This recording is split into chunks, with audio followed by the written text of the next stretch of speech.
been very curious about what our Leslie got up to in Sri Lanka. What did she do? Well, I think we might be about to find out, because although it's not scheduled, she's got some very exciting things to tell us about her time in Sri Lanka. It will be very short, she promises me, but we're going to find out at last what happened to our Leslie. Tell us something we don't know. I went on a very serious trip to Sri Lanka, but that story is for another day. But there were one or two little incidences. Now, I'm a bright lights and pavement sort of person, because I come from South London. And I ended up in a tiny, tiny friary, which was actually a concrete hut with a couple of rooms, all very strange, in the middle of what I would call a jungle. We had a very nice companion with us called Shamara, but he came to me very quietly and said, "Leslie, I've checked your bed." And I thought, this is getting interesting.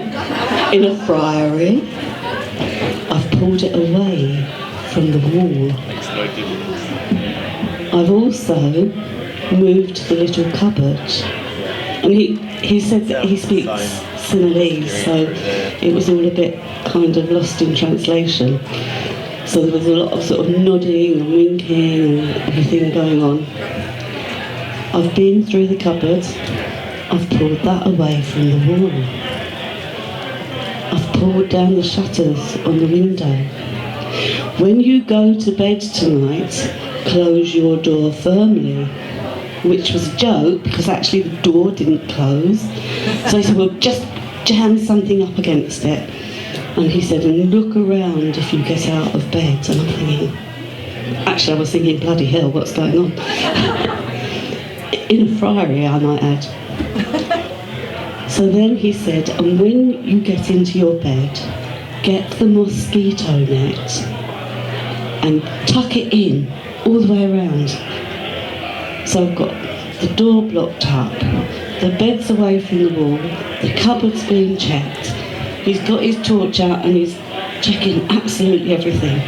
And I'm like, what is going on here? Oh, there's cows and goats and strange things outside and noises and dark, and it was horrible. It was really horrible. It was my worst nightmare scenario of anywhere to stay ever.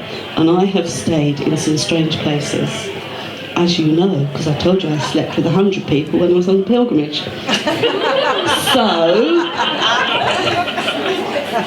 I said to him, Shamara, you've taken all these precautions for my safety and I really appreciate it, but why? And he said, because there are cobras.